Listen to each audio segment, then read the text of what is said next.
mean, Riley Cooper, I mean, like, that dude deserves a statue. I mean, like, number one on your speed dial. Hey, I'll tell you what, like, I mean, I didn't know until a couple days after the fact. I was like, wait a minute, is he the MVP or like he got the all-tournament team? No doubt about it. And then Ty Floyd, when I sure got 17, and like stole it from him. But I was like, when has a pitcher like been a part of like 5 of the 6 wins in Omaha? I mean, what a performance!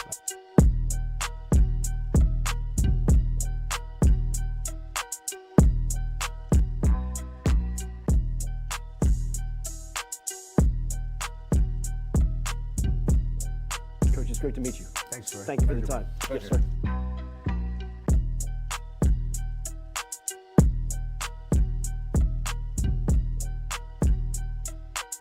Starting a little late, boys, at the spring game, obviously, as you can see. A couple of booze cruises here to do. Let's fit. Cruise. Grand salami to the boys. Finally back on track. And I got another one coming. Don't you think I don't?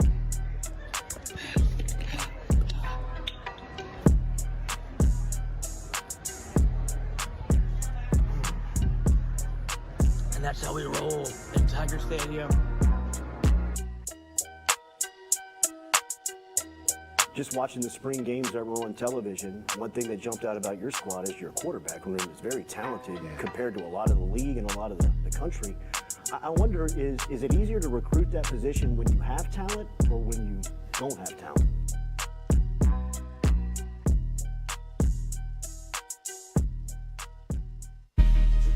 Coach Kelly, we're official.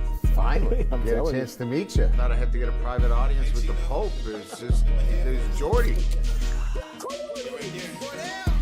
Monday through Friday from 7 to 9. Yeah, you see the notification, we about to go live. We got all your favorite guests, we got them in line. It's the Jordy Culotta Show, And come have a started good time. tearing up answering the question, and I thought, my God, if she gets offered this job, she's going to take it. It's just a crazy, fun time at LSU right now. Isn't this what everybody loves? From the boot to the east to the west coast, no matter where we at, we open up the phone lines, come and join the show. Make sure you tell your friends about Jordy Culotta Show, yeah. Let's go! Let's go! All right. Nice start. Big day. Nice start. It's the Jordy Culotta Show, come have a good time. Coach, it's great to meet you. Thanks, sir. Thank you for the time.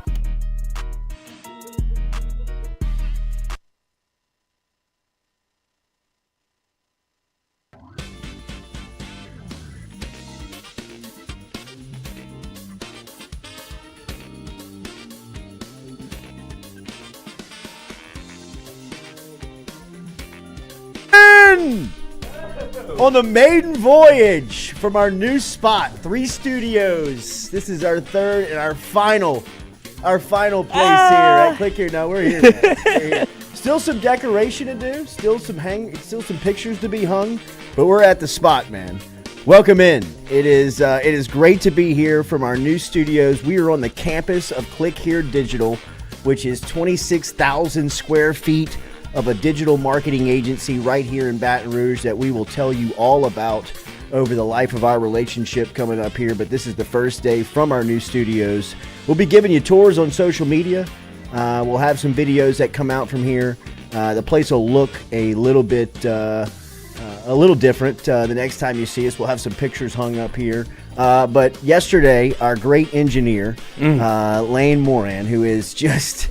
I mean, for as much as we have tried to find someone who could build us a studio in the first year and a half of setting out on this voyage, we found we found the LeBron James of studios and being able to build one. My guy, Jack of all trades. I think he started this project last week. Yeah. Painted the walls. Wired it up, lit the place up, sounded us up, and let me tell you, man, it's beautiful. We'll give you a little bit of a behind-the-scenes tour, like we said, on social media coming up. But shout out to my guy, Todd Kepper, who is the artist who painted our backdrop, who is just a super talented dude, man, that we've been working with over the last couple of weeks and months, and going to be working a lot together in the future.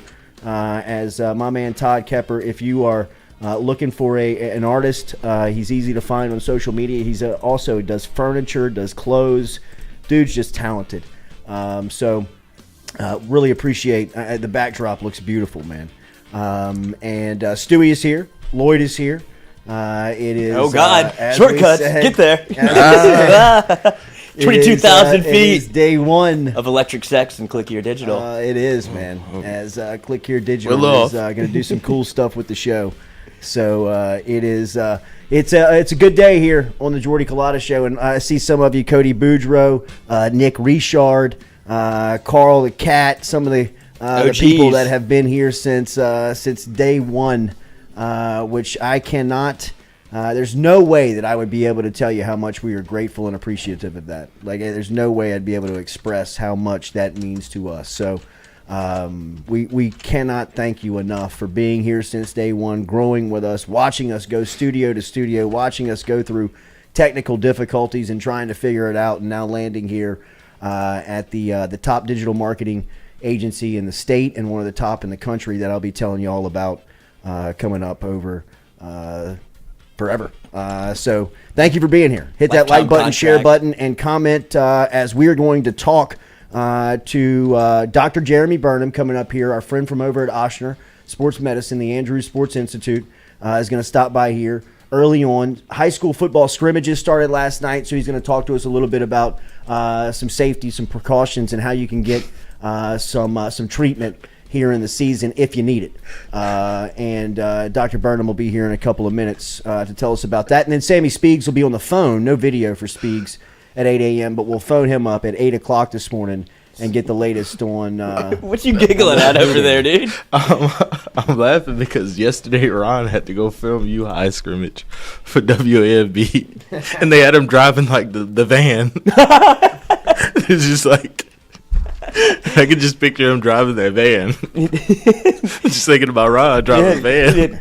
And then Ron BR, like Ron's gonna turn that thing into it might be a little drive-through. That's gonna be a one-stop shop. Where's Ron? Yeah, slide that door open, get whatever you need. So LSU's on the practice field tomorrow, scrimmage number 1 of fall camp, and our friends over at On3, Matthew Brune, did a nice job of going through an evaluation of all of the offensive players. And yesterday, we took a deep dive, I thought, into a lot of the position battles, a lot of the position groups, mainly on offense. I want to focus on the defensive side today, really, when we talk about what's to expect going into tomorrow's scrimmage. And as Brian Kelly alluded to yesterday, there is one storyline that I think everybody will be paying attention to, and it's open to the media. It's open to, I think it's alumni weekend. I think there's going to be a lot of former players that are going to be there. I've talked to a couple of former players who are coming in, and they're going to be at the scrimmage tomorrow. So, it's going to be, it'd be cool to see everybody out there. But there's a lot of stuff that's going to be shaken out as far as on the field and what people will be looking and paying attention to. So we'll point some of those things out and talk about it with Sam Speigelman coming up here from On3 at 8 a.m. this morning as the Jordy Culotta Show, originating from our new spot here over at Click Here Digital that you can find out about online at clickheredigital.com. But we will how are we on Dr. Burnham over there, Stewie? Oh, he's already in there. Okay, all right. That's what I thought. He's on call. That's what I thought.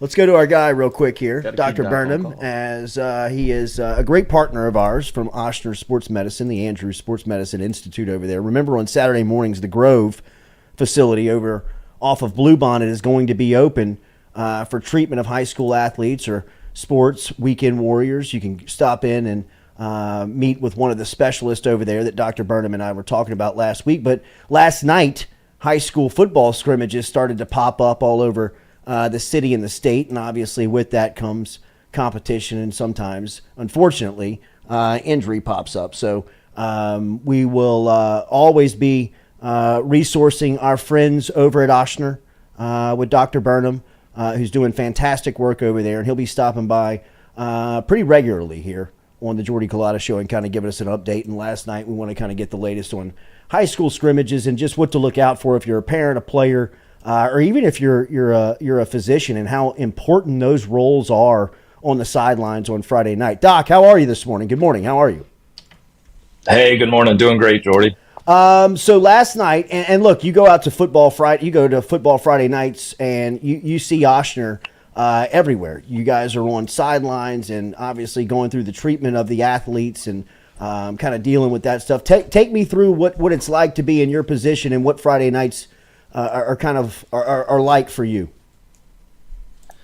Well, I'll tell you the first thing is, I think our community loves Friday night football games. And so, it's always exciting when there's football in the air again. Last night was the first time we got to see two different teams on the same field competing.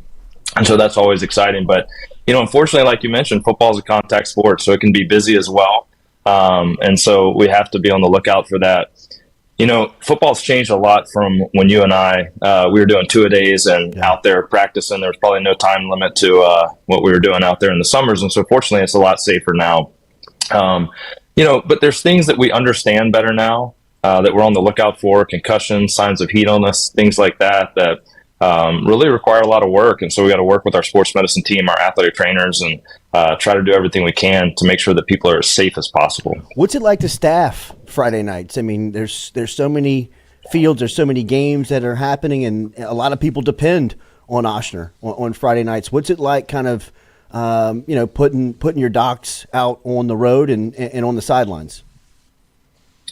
Yeah, well, I think, it's a busy time, obviously. As you mentioned, there are a lot of places that depend on Ochsner. We have a large sports medicine program, and try to work with as many schools as we can to help them have athletic trainers and have sports medicine personnel on the sidelines, and really hats off to, the athletic trainers. I can't say enough for the profession of athletic training and the skill set and the hard work that athletic trainers put into this. For me, it can be busy. There can be a lot of communication, but really I'm the person that gets to show up a little bit before the game, check on some people, make sure things are okay.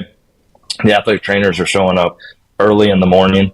They're doing treatments. They're hauling all the gear out to the field, and they're watching, the kids of our community like a hawk to make sure that they're safe as possible. And so I really want to give the credit to the athletic trainers of the community. And what I would really say as well is that South Louisiana just has excellent athletic trainers. I think it's partly our sports culture, partly some of the excellent athletic training programs we have nearby at LSU and other universities.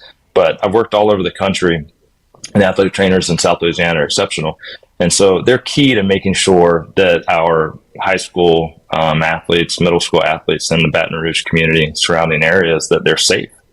225-761-5895, 225-761-5895. I'll be reminding you about that phone number throughout the entire football season. But, Doc, that's a 24-hour number for parents, for athletes, that if they need treatment, if they have any type of injury or have any type of question, they can get in touch with you. Tell them what they get when they dial that number. Yeah, absolutely. So, in sports medicine, a lot of times it just can't wait. It's something urgent. People need answers. We're trying to make it as easy as possible for people to get those answers. We have a multidisciplinary team. We talked about that a little bit last week, but, I may not be your person that is the expert in concussions, but there is a person that is, and we can connect you with that person. And so we try to have this one number. If you need to get evaluated, if you call that number, you're going to get somebody that knows about sports medicine and can connect you with the right person. And we try to do that same day, next day, as much as possible, because we know that everybody is concerned about their kids. It's sports season. They want to know how this is going to impact the season. So we try to make that as easy as possible. Doc, great to see you on this Friday morning. We appreciate the partnership so much. We look forward to giving the knowledge to the parents and the athletes out there, how they can get in touch with you guys throughout the season, and very much appreciate what you do for our community. Hey, thanks, Jordy. Thanks for having us. Talk to you soon. Yes, sir. There he is, Dr. Jeremy Burnham. Remember, online, ochsner.org/sportsmed to get in touch with the Andrews Sports Medicine Institute over there at Ochsner Health, and reminding you about the Grove facility over there off of Bluebonnet. That's going to be open every Saturday morning, 8:30 to 10:30, and then the 24-hour number that we reminded you of, and we'll keep reminding you of throughout the season. So Dr. Jeremy Burnham's got a great team over there, and look forward to telling you about that throughout the season. All right, so tomorrow is LSU's first scrimmage of the fall, and this is going to be open. to the media. This is going to be open to some cameras. What is it, Stewie? The first 15 minutes? First 15. We're going to have to move your we're going to have to move that screen. I've got no eye contact with him. Oh, I know. That was. I mean, he looks like my guy Wilson. I mean, I can just see his eyes over the fence. Yeah, from Home Improvement. Right. Is Dr. Burnham still there? No, he just he's just frozen. Okay, That's him he's logging frozen. off. Okay. You think he's hanging out? Man's a doctor. He's got diseases to cure. Right. He looks like a mime. But yeah, that's the. See, that's the one thing about not having the producer in the building. They don't understand eye line, side of vision, things like that. That's what we battle it every day. Luckily, Stu's a little bit taller than I am. When I'm back there, you'll have no chance. Yes, Stu, can you jack that chair up? You might see me under the desk. I think I can. Yourself a little boost there, Stu, if you can. There you go. Okay. See, I can't do that either because I would be be dangling pretty high. Not as high as Stu would like to be, but put him on a phone book. We're getting up there. All right, so tomorrow is scrimmage number 1 for the Tigers, right? And first chance you'll have to see kind of good on good, one-on-one. See what where they are here at this part in training camp. Most intriguing matchups on the field. Obviously, I don't think Mason Smith's going to go tomorrow, right? I mean, does it make sense for Mason Smith to go tomorrow? It doesn't make sense, but I agree. You know how players are. Yes, I do, but they shouldn't be calling the shots. Right. Right? I mean, that's why you have a trainer that says, I know you want to kill me right now, Mason, but you're not going out there. You can't practice hard. You're not doing this. I mean, I'm holding you out today so you can do this 3 weeks from now. Right? I mean, it's more important for you to be able to play versus Florida State than, go in there and battle Charles Turner. He'll do. I would or imagine fight Charles Turner. He'll run through the individual drills which in is the great. beginning. Which is great. But when they go good on good, I guess would you put him out there if he hadn't? It's not the ankle. You're just more concerned about the knee. Or just trying to protect him. If the ankle doesn't happen, I give him a snap count. You know what I mean? Like I do want to see him full speed, before you just kind of roll it out there versus Florida State, which I'm sure he has gone, like he's opened it up, now. But, it's a little different in Tiger Stadium. There's going to be some people there. There's going to be a little buzz around it. There'd be a little bit of emotion. You'd be jacked up. I mean, people are going to be on adrenaline. You're going to be feeling it a little bit. So, but with the ankle, doesn't want to see him with the ankle injury, it's Charles Turner, absolutely, or maybe Charles Turner does. I mean, you got to think. I mean, Charles Turner battling Mason Smith every single day is, for that's iron sharpening iron from Turner's standpoint. You're trying to sharpen your iron to get to the point where Mason Smith is, and you're looking at Mason Smith, and you're thinking this could be the first defensive tackle taken off the board. I mean, this could be the number 1 defensive tackle taken in the NFL. And for Turner to be able to practice against him for a full season of his money year where he's motivated, man, that's got to make Saturdays a little bit more relief. You got to think, if you're Turner, if Mason Smith's giving me everything Monday through Thursday, Saturday should be easy because nobody I face is going to be as big and strong as this cat. And I guess that if you're trying to prepare for Florida State, I know that Jared Verse will line up a lot against Will Campbell, but just to have that kind of look with a Mason Smith on the other side, if he's if Verse stunts or anything like that coming off the edge or coming inside, then that's a good litmus test to see kind of where you are when you're going. If they line up in Tiger Stadium in pads, whenever they're out there, it's going to be full go. Like in the trenches, they're going to go as hard as you can. Microphone's doing. You know what I'm saying? Like that's going to be good on good, and it helps you get ready for Florida State because I don't think you can really simulate that in practice the way you can. I know there's not going to be a lot of people there, but I think the change of scenery does a lot for them. And after going to that event last year, before the rain came in, and they still practiced in it. They kind of ran the rest of their script, but it was a monsoon. But before that, you could see that it was almost more of like a spring game type energy where it was pretty much full go. It wasn't too much studding. Like they were bringing people to the ground. No, I think they'll be hitting tomorrow. Yeah, I do too. If it's anything like it was last year, and weren't the quarterbacks live last year? I think they Walker Howard was live last year. Yeah, Walker Howard was. That's right. And Ricky Collins was live in the scrimmage. Ricky will be live tomorrow. Tough day. Yeah, Rick's not a lot of sleep for Rick tonight. Just get me through it. Ricky got a chance though. Yeah, he has a chance. I'm telling you, I love the way that they are coaching Ricky. I mean, the emphasis yesterday on the quarterback question to Brian Kelly when he was speaking about the quarterbacks, I mean, he went right to Rick. I mean, he tells you, I mean, he knows he's secure with his 1s and 2s, right? But, I mean, they're really coaching him up with a concern of, hey, something deep in the season, something wacky happens, something crazy happens, or, like football just happens. Where, I mean, football goes football, and the next thing you know, you're looking at a true freshman saying, hey, here's the keys to the number 5 team in the country. Undefeated. In November. So, I mean, defensively, though, look, I can't see a scenario where Mason Smith goes tomorrow. If he does, I'd be surprised, and like, it's their call. I mean, I'm not saying that I would blast them for it. It just, today, 24 hours out, I don't know how much sense it would make to lose that cat on August 19th, right? I mean, from everything I've heard and seen of Mason Smith, he looks like he is going to be a terror come this season. I mean, he's highly motivated, and to me, before the ankle stuff, I saw him pre-ankle injury.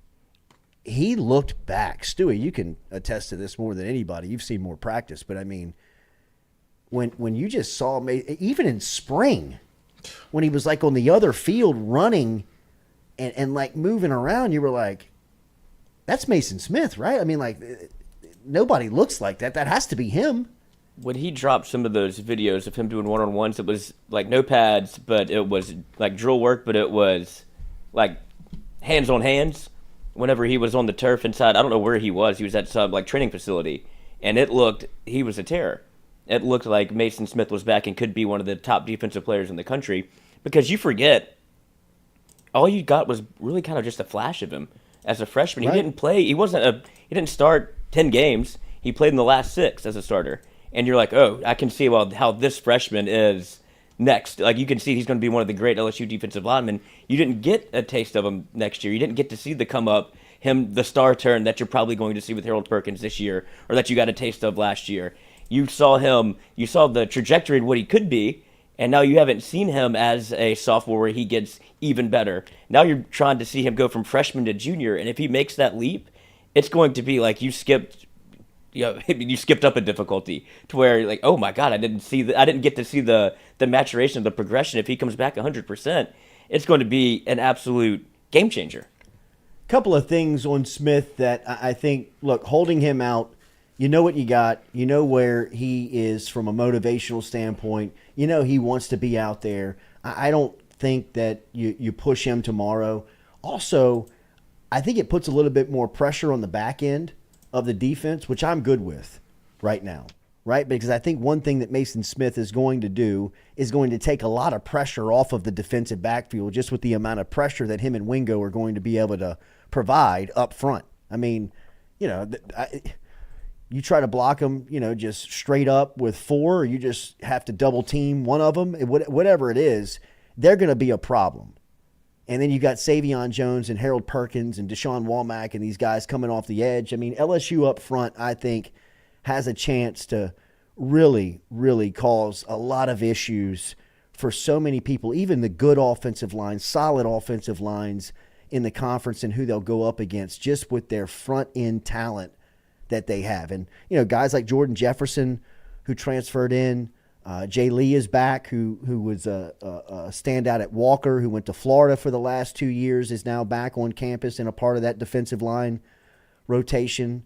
Guys that you have that can give you quality snaps, behind what potentially could be a couple of All-Americans in Mekhi Wingo and Mason Smith. I think that the defensive line rotation got to stay healthy. Let that be a caveat for everything that we say going into this segment, but it's something that potentially could be a strength of the team. I don't even know if potentially is the word. I think it definitely is frontline. Mm-hmm. But if the depth and the rotation guys can come in and spell them where, they don't have to, give you a Christian Lacature, Ego Ferguson type season where you can't take them off the field. I thought he was going to die at Florida. How he did. He probably thought he was gonna die in Florida. He played every snap. Then he's a coach. Talk to a daddy. Christian Nakache. Go Could've do played it. the whole game. Best game he ever played. Love that He didn't have a choice. I love you, boy. Yeah, but I mean, like he still. That was his best game. No doubt. That was indeed his best game. If you get that many opportunities, something good's gonna happen. Right? Who do you have? Like 3 sacks. He's in the backfield all day. Every play. Devin White. Oh my goodness. The White. the inside linebacker blitz. He killed Felipe Franks. We thought Felipe Franks was God. People forget that Devin White could have been on. He wanted to be on the 19 team. Yeah. He wanted to come so bad. Coach O talked to him. Had to tell him yeah. I mean, that's good on Coach O. You're gonna be a top 5 pick. Like Devin. He said. I mean, from all the accounts, he said cried in his office. I'm like, Devin, clean your locker out. Yeah. I read yesterday where the Jets and the Bucks they're having a joint practice. I did watch that video of Trey Palmer smoking Sauce Gardner. Hey, Coach, he runs right by him. Smoking him. He runs right by him. But supposedly, like, the Bucks sacked Aaron Rodgers like 9 times. Oh yesterday. God!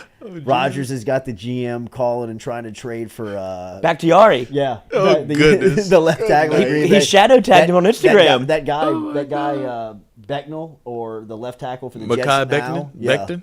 Beckton? Who like Rodgers was like kind of like buddying up with last week at Hard Knocks. He wants him out. But they said like Devin White was like they had to like pull Devin White off the field. Like, get Devin White out of here. We can't do anything with 40 on the field. I mean, like, can you get the guy off the field? We're just trying to get a couple of plays in. I mean, like they were like whiffing on him. And Rodgers is probably like throwing the ball back like in his throwing it at his face. You know, like Rodgers has PTSD with Devin White too because of the playoff run. Whenever that was the NFC Championship where Rodgers gets in, it's like a 3rd and 5, and he's in the red zone. He goes to scramble, and Devin White just takes the angle. He's like, he's no, yeah. He's just like, I mean, Devin White's like, what are you thinking?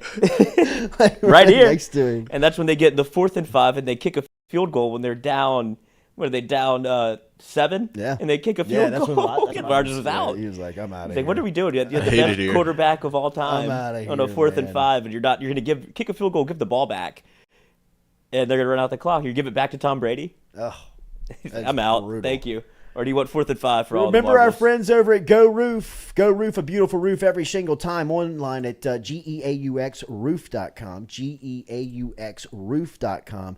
Trust the licensed and insured roof experts at Go Roof to handle all of your commercial and residential roofing needs. Over 15 years of experience in roof installations, repairs, and replacements. They tell you all the time, no job too big or too small. Reach out today online at geauxroof.com. If you jump online, you can request a free quote right there or dial the number 225-927-8300. It's open 24 hours a day. If you need any roof consultation, if you need somebody to jump up on your roof and let you know if you need a new one or not, if you need somebody to work directly with the insurance company, Go Roof can do that. geauxroof.com. geauxroof.com is where you can find them online. And look, man, they're the best. They can come out today. If you need roof help, they will jump up on your roof, give you the consultation there for free, let you know that what you need to be doing, who you need to be working with, will consult you on what you have going on right now. They will advise you do not sign anything without meeting with a roofer first. Don't sign any contract. Don't agree to anything. Let them come out there, give you some consultation, jump up on the roof, see if you need a new one or not. And if you do, let them handle everything in working with the insurance company. I mean, it is very easy. It's a very clean process. Go Roof has been doing this for a long time. Have great experience, great service, great people. Online at geauxroof.com, geauxroof.com, or call them at 225-927-8300. All right, so the defensive line rotation, right? You don't have Mason Smith. Let's say he doesn't play tomorrow. So you really get some good reps for these guys that you're trying to develop from the depth standpoint. You know what you got in your front line guys. I mean, you know, potentially you're talking about 3 first-team All-SEC players if they stay healthy on the front line. If you move Harold Perkins up to the edge, and you've got Mekhi Wingo and you've got Mason Smith, right? And Savion Jones could be a dark horse. I mean, you're talking about all 4 players that potentially could be all-league type players. Some of them All-Americans. So you got to really feel good about what you're running out there in your front 4. The depth behind that, especially some of these youngsters that you're going to have to catch up. Deshaun Womack obviously is going to be a guy that you look at that's going to have a real big opportunity to play and a really good chance to get on the field very early in his freshman career, or his start to college football. He's a guy that I think is going to play at a very high level, very early, is going to have a chance. And then you have guys. I always say his name wrong. So is it Sneed or is it Paris Shan? Shan. West Shin? West Shin. Paris Shan is a guy that has really stood out. Is that the Arizona transfer? Yes. Arizona transfer. Yes, he is. And is a guy that really looks like that. Paris Shan. You have, a real chance to get a chance, to play. I always wonder who 94 was too. He looks, like kind of cut from the mold of one of those long, rangy defensive ends that LSU has had. Arden Key, Mingo. He's a basketball player. Sam Montgomery he's got that type of build to him. That he could be a guy that comes in and really has a chance to help him out. And then you'll have a chance to see some other guys. There's some guys that have come in and. I think Jacoby and Guillory is going to make a statement. Oh yeah. On for the front line guys that they've been lining him up the nose a ton, and from everything that he said, he was interviewed a couple of weeks ago, and I think he was interviewed this week. Yeah, was it this last week? I think it was last week. And we've had him in the studio, and we've talked to him. And first of all, from A-Town, so stand-up guy, 318. But 318. Exactly. But whatever he has been, you've seen like the maturation process of him, from him getting to LSU and kind of wide-eyed, and then last year kind of made some plays, whatever. And now it feels like there's been a real impetus to get him on the field. And he knows that if he can start like making plays and he'll be out there more. Mm-hmm. And if he can do that, he can start working himself into an NFL draft position. Like, he can change his life with what he's playing, with what he can do at LSU. And I think the light bulb has come on. Not to say that it wasn't, but I think him realizing and getting more opportunities, I think the opportunities led to him really taking it seriously this year. I agree. I think this is a real big chance for him to make a statement here and to make some strides to get on the field. And then you look at some other transfers like Ovi Ogofu, who's logging a lot of time. Starting. He's starting right now at that jack position that we've seen B.J. Ojulari kind of leave behind and trying to find that replacement for. So they will have some new faces, some new names, some transfer guys to watch up front. And then you get to the linebacking standpoint, you get to the second level, and obviously, like we've talked about, you've potentially got the best defensive player in the country on that level when you talk about Harold Perkins.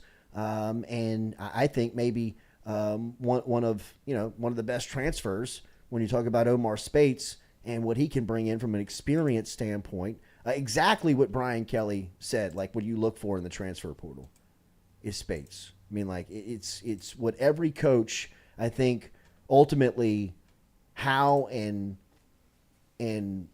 why they like the portal, how they want to use the portal, is if they've got a roster good enough, and LSU may not be there just yet. They're close to having guys that they've recruited being the real nucleus of the team and then being able to kind of cherry pick in the portal.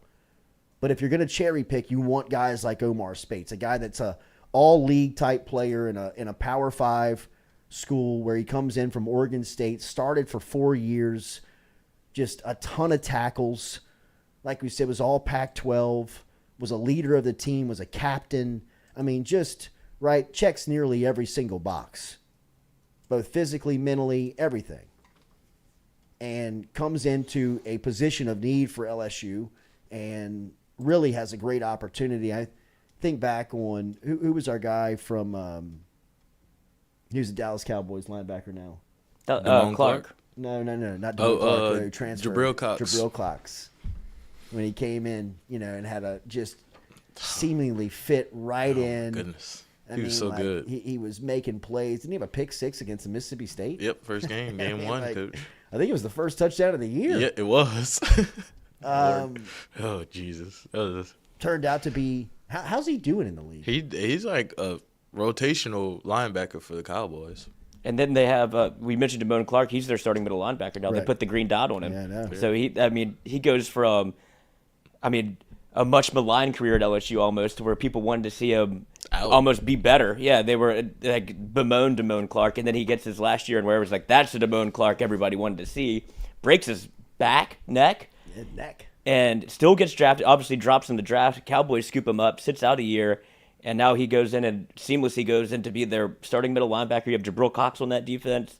Like, the Cowboys have found a little honey hole with the LSU players, but if Omar Speights is, 3/4 of what those guys were, I think he's kind of in that same mold. If you watch what he did at Oregon State, always around the football, it just seems to find him. He can run and hit. Yeah, he can play in space, and there's one highlight of him going against Arizona State. He tracks down Jaden Daniels, runs him out of bounds. Like, you can see the flash there, and I don't think there's anybody more thrilled to be at LSU after what's going on with Oregon State. Got out in the nick of time. Yeah. Now they're one of 4 team standings in the Pac-4. Guy looks like a genius. Yeah, that's a career changer. He would have been lost in the Pac-4 where nobody's really watching these. It feels like, I know it's not until next year, but it feels like people are already out on those teams because they're not going to be relevant. He gets to transition down to LSU and become the starting middle linebacker. Yeah. You think he's going to be the spotlight? I think it's a good comparison Stephen Miller brings up in Micah Baskerville last season, who was a tackling machine for LSU. I think Baskerville had 90 tackles last year. Another guy that you didn't know what you were going to get from him. Right. He was somebody that you kind of had to keep on the team and could have lost his way a little bit, but got his head on straight, figured it out, and became a viable part of that defense. 89 tackles last year for Micah Baskerville. And I think that's what you'll get out of Omar Speights, is probably within that 90 to 100 range. I was about to say, he's probably in that 100 range. If he can get you anywhere of where Baskerville's production was last season, that's a huge win. For Speights to come in, that's what his responsibility is to, obviously, he'll be the leader of the defense and calling the schemes and what's happening out there, but just tackle. Get guys to the ground, because, you think of Perkins, right? Perkins is going to be someone that he's probably going to tackle you behind the line of scrimmage, right? If he's playing behind the line of scrimmage in a tackling scenario, it's probably going to be a gang tackle type of or a chase down scenario, from behind, right? Chasing down from behind, like a Bryce Young type thing. But, he's going to make the majority of his plays behind the line of scrimmage. So let's say in some crazy world that he misses the play, right? He doesn't make every single tackle every single time. That now he's out of the play, right? So, your best player is pretty much removed from the situation. Speights is the guy that's got to clean all that stuff up. He's the one that you're going to be counting on to get the guy to the ground. Because Perkins is either blocked or he's on the ground or he's out of the play. And I think a lot of what you'll see is almost like a fullback running back scenario. If you move Harold Perkins inside, which they've put a lot of emphasis on this year, at least in camp, you have Omar Speights kind of find the football, and you have Harold Perkins come clean up. Mm-hmm. Because that's what got Perk in trouble last year whenever he was kind of in the middle of the defense. They were trying to figure out that role for him. Against Georgia, they just kind of ran right at him. Mm-hmm. And it was, okay, that's how you neutralize him. It feels like you kind of found a way to get away from Perk coming off the edge is, okay, let's just line up and get hands on him. Because if you're Georgia and you get a scenario where you have an 8th-year senior at quarterback and you have Perk coming off the edge, that's what they're trying to avoid. And you saw 2 situations where Perk was kind of left rudderless. You saw it against Georgia and you saw it against Tennessee. Those are the 2 ways to attack him whenever you kind of have to put him in coverage and he didn't know where the football was going. He was just lost on an island. And then you see Georgia where you run it right at him. Those seems the 2 things that LSU is focused on getting him better at. So if there's any improvement, you'll see Perk moved inside and him and Omar Speights being like a 1-2 little combination. And the reason I said Speights maybe not get to 100, I think Greg Penn's going to have a role in this defense as well. That's a good call. Put it on the poll, Stu, over-under on Speights, 90 tackles. I'm going to go over. Micah Baskerville last season had 89, which was the leading tackler for LSU in 2023. Baskerville was a tackling machine throughout his career as he left LSU with over 260 career tackles. 22 and a half of them for a loss and 4 sacks last year. He was a versatile player. He could play inside, could play outside. But the best part about him was obviously his athleticism, and he was such a smart player. Basketball. I mean, obviously his versatility, you can almost put him anywhere. Where's he at? Is he in Chicago? Chicago Bears, yep. I mean, I would expect him to make a roster, right? I mean, for as good as as smart as a player as he is. I would think he would make that roster. Was there a debate when he was signed on whether or not he was going to be a linebacker or a? I mean, wasn't he kind of one of those kind of tweeners of where he was either going to be a strong safety or an outside backer when you first signed him? I know he was like a highly rated linebacker for sure, and I think it came down to like LSU and UCLA, and he wanted to stay home. I think he was O. Yeah, I think it was like a big O push because remember they had like 3 kids from Evangel committed at a time, and then the safety went to TCU, and I think he might be in the league now, and then Micah Baskerville, and they had another kid committed, but he didn't come. Yeah, UDFA'd the Bears. He had 3 tackles last year. Didn't get drafted? Mm-mm. Damn. And then you talk about the Florida game when you Christian Lackager. If you can get, like, you don't want to have this happen. Micah Baskerville played in that game? Yeah. He 5 years, coach. He played 5. But Kevin Minter against Florida in 2012 when he had 20 tackles. I mean, that may be one of the best single game performances you've ever seen. But then he did it again against A&M. Did Quan break his foot that day? I think Quan Alexander. 2012, yeah, when Quan it was like Alexander hot was in the having swamp. a day too. Like they were both. He had a fumble recovery. He had like a scoop. I think he broke it on that. Yeah, I think that's when he broke it because the lineman like came in real low and hit him. And like kind of grabbed his foot. Sam Montgomery is hurt. Good. That was the Matt Elam day. That was the day they played Jeremy Hill for the first time. They finally played Jeremy Hill, and they threw a screen route to him like in the third quarter, and he went like 60 yards. Les was like, get over here. We don't like that. But after that, he became like the primary back of that team. And like won games for them. Yeah. Oh, I remember the Texas A&M game, he won it for him. This is his birthday. I remember Billy Lucci told me that Johnny Manziel told him that he was only scared 2 times at A&M. Like he was like nervously fearful before the game. And it was the first time is when he walked out in pregame and saw LSU's defense in 2012. Hell yeah. Which is like Mingo, Eric Reed, like all these Kevin cats. Minter. That'll scare you. Was Mo Claiborne on that team? No, Claiborne was not on that team. He was not on that team. Daryl Simon was. Daryl Simon. I think Daryl picked him off that day. Daryl Simon and Jalen Collins picked him off that day. That's right. Jalen Collins did pick him off that day. But he said that was the first time like that he was fear, and then his first time in Tiger Stadium the next year when it was raining. And who was the cat that shut down Mike Evans? He was out of Pompano Beach. He was Patrick Peterson. Rashard Robinson or Kevin Tolliver? Rashard Robinson. It was Rashard Robinson. Skinny guy. Yes. Yeah, in the rain. The Mantis. He was elite. Shut down Mike Evans. Got Mike Evans frustrated. He did. Like to the point where he didn't want to play anymore. I mean, like it was all arms Mike legs. Evans abused him. Yes, going to the sideline, just yelling at the coaches. Like he was. Yeah, Mike Evans showed the diva of like he was usually a guy that kind of like worked, kept his head down, worked hard. Rashard Robinson was in between the earlobes of that man. I mean, where he was like didn't want to play. I'm telling you, he didn't want to come on the field anymore. That 13 offense, they were clicking by that point. I mean, they were. It was. It was fun. Odell and Jarvis were just toying with people. Those are Jarvis was scoring like playing the guitar. Yes, those are the 2 games that you did not see featured on the Manziel documentary. Yeah, they were not on there. I watched it last night. I did notice that. I did notice that. And really kind of that's what I thought was that LSU was really the only team that made humanized him. He didn't do anything against LSU. I remember we went to that game at Kyle Field, the one that he was talking about that had Mingo and Jalen Collins picked him off to seal it, to seal the game. And Daryl Simon or maybe Daryl Simon picked him off to seal the game. Daryl Simon hit somebody real hard at the end of the game because they were throwing it around. Was it a screen? Yeah, they threw a screen. I think it was the receiver swope, and he went to throw it, and Daryl Simon just helmet in the ribs. And the whole LSU team comes off the sideline. It's this game's over.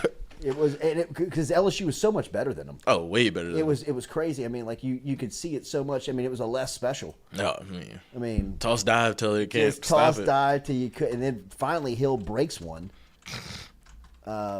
He's gonna break one. Just wait. Just gonna break. He went for 127. He had a huge day. I mean, like it was so hot, and it was one of the longest games ever. Mm-hmm. Like it was an 11 a.m. kickoff, and it didn't finish until like 3. I mean, it was crazy how long of a game it was. Johnny Manziel career passing numbers against LSU. Oh God! 45 of 97 for 500 yards, a touchdown, and 5 interceptions. How much film did you watch? But he has 0 hours on the iPad. I mean, I'd imagine that a lot of the 500 came in like mop up, like clean up, like get us back in the game. Yeah. I mean, but if you're an NFL scout, that had to be why would you not circle those 2 LSU games? Like that's what an NFL defense looks like. It's the fastest defense you're going to play, especially those 2 years where they were sideline to sideline as good as anybody. And you couldn't get away from him. The Johnny football magic went away. The same thing happened to Lamar Jackson, where they were like the defensive linemen were catching him from behind, and Lamar's visibly frustrated. This doesn't happen to me. And Johnny was, I mean, he's half the speed of a Lamar Jackson. He was trying to do the same thing, and you don't have that Alabama magic every week in and week out. And he caught lightning in a bottle against Bama, but they were still that kind of clunky big defense. Yeah. LSU was still predicated on speed. They were. And they flew to the football, and Johnny was lost. Well, I mean, that's where Manziel beat you. Yeah. He beat you on his quickness and speed. That, I mean, yeah, you saw that, like, when down. Alabama saw it for the first time. They were like, they were like on roller skates. I mean, they were like playing like play the position backwards. right. Yeah. I mean, it was just like, oh my God, but LSU, they could play that all day. Yeah, we could do this all day. This is how we'd rather play. Yeah, backyard football is to death. Wanted to play like that was John Chavis' peak. Like Mustang defense, 220-pound linebackers and DNs. Like we got Arden Key running around here. He runs a 4.4. Enjoy yourself, Johnny. But yeah, that's when they had. Oh no, yeah, Mingo. Man, that was Mingo. He just reminded me like an alien. Like he was like an alien. I'll never forget him chasing down. Was it Barmore or was it Kenyon Barner? Kenyon Barner, yeah. And Kirk Herbstreit on national TV. I mean, like you heard it in his. Like, oh my God! He was shocked. He was shocked. He was like, "Oh my God!" He was like, "That LSU defensive end just chased down Kenyon Barner from the back." One of the fastest players in America. It was like you knew, like this LSU defense is different. Yeah, they're freaks, man. They're freaks. All right, remember, daily we are brought to you by our friends over at Hughes Mechanical. Hughes Mechanical. It is hot outside. It is it's peak summer season. Obviously, fall weather starting to creep up on us, but the summertime heat is still here. And if you need your AC serviced or looked at, get in touch with our friends over at Hughes Mechanical, where they are a trusted Daikin dealer over at Hughes Mechanical. 225-658-2147. 225-658-2147.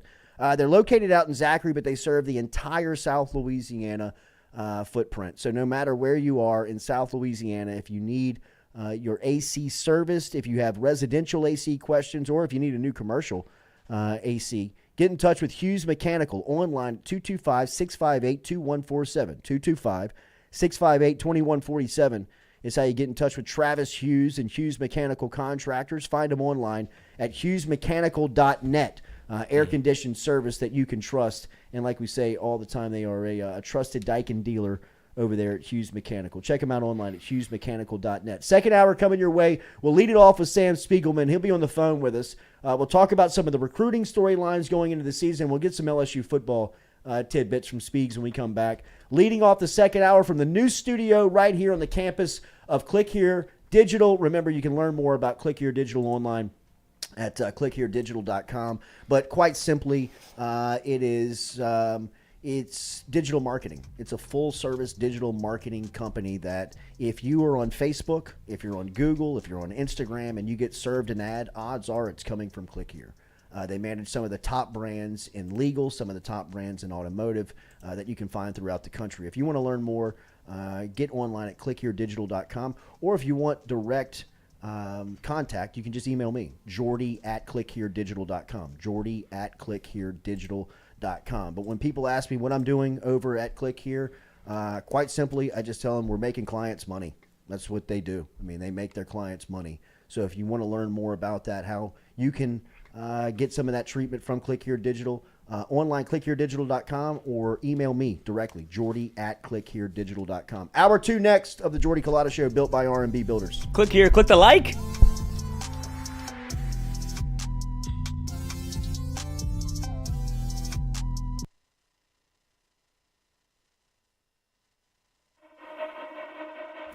If you're in the market for a mortgage lender, you need to start with Doug Bickley and his team. Bickley has built a crew with over 50 years of combined lending experience. They've been in business for over 20 years, and they love helping their clients achieve the American dream of home ownership. They're also key with working in real estate agents and helping their clients getting same-day pre-approval. They average about one buyer a day getting them in a home. If you want to get in touch with Doug and his crew, it's easy. Call them 225-214-5154. 225-214-5154. Go see the Bickley team today. They're located on the corner of Coursey Boulevard and Sherwood Forest right here in Baton Rouge.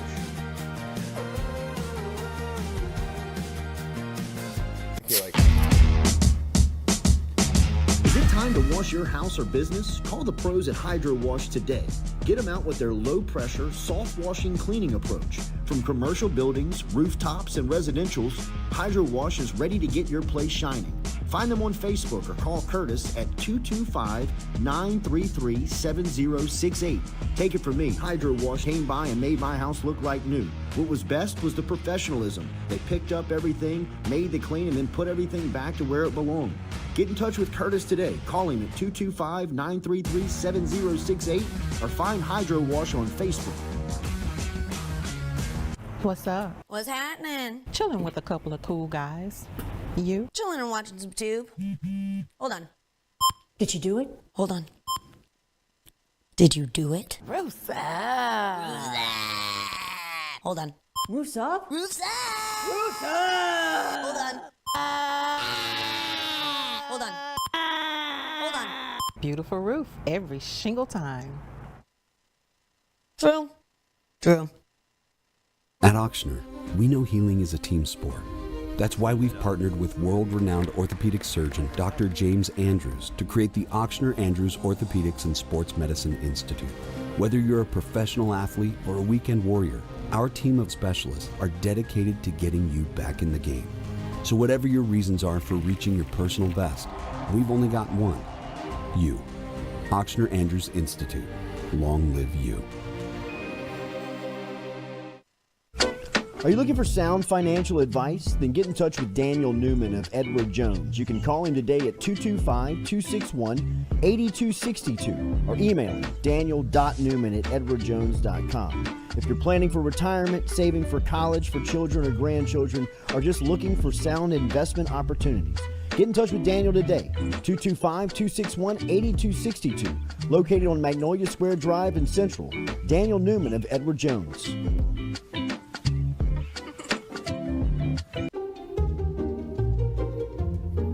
Put the cart before the horse. That'd be like, will you marry me? Do I know you? Never sign a contract with a roofer before he gets on your roof. Call Go Roof instead. We offer a free, no obligation inspection. A beautiful roof every single time. Bobby, goes in the front. Roof, roof, Go Roof.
All right, welcome back here. Jordy Culotta Show, as always, built by RMB Builders. Shout out here to the new set on the campus of Click Here Digital.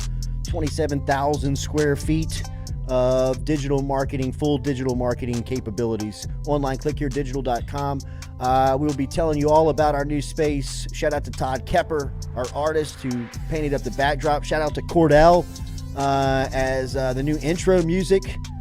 Incredible, bro. Unbelievable. You'll be hearing it every day as the intro. Shout out to Murray and Claire Rogers of Doxology Films for putting together the intro. Shout out to our boy Jack, who put down the countdown. Been keeping Jack busy. Good. He's been helping us out. Good. He's been helping us out. Quick turnaround time on Jack. Oh, I mean, he is swallowed up by the suit world, and he is anti-suit. He's just trying to get out of there. Give him a breath of life. I told him about those corporate monsters. I told him about them. He didn't believe me. That now he dollar's does. not so pretty now, is it? He does. Miserable. My man's a hippie living on Height Street out in San Francisco now. Is he? Rebelling, no. No, I was getting ready to but say. He is rebelling against the man. Of course. He is rebelling against the man. He got there and texted me. He goes, oh. Yes, I screwed up. Sometimes I should listen to you. All right, my man Sammy Speigs has been all over the place. We saw him at Duncanville last week. Man, Sammy, I was stressing for you. We have tried to do these high school football announcements, and they just never go like they say they're going to happen on the setup. And I mean, right instantly when Caden Durham stood up, I saw the anxiety on your face as you had to follow him with the camera. It was great work.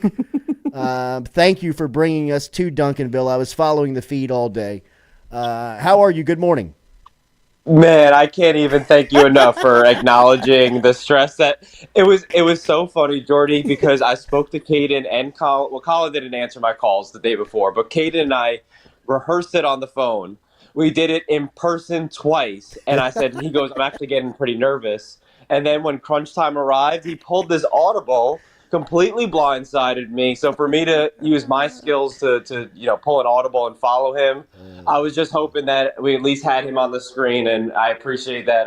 It sounds like it went okay from your angle. Everybody here at FM Digital was like, oh my God, Sammy, we feel you. We know exactly what you're going through. Been there, done that. And the last second audibles are a thing. Just if you ever do it again, they are always going to happen. Yes. Because you're right, dude. They get a little nervous, and then they're like, all right, I should do it this way. I saw the look on your face of you. I could see your brain moving. You're like, should I grab the camera? Oh, no. Yeah, it's like, all right, I got to follow him. And I was like, the awareness is 100, coach.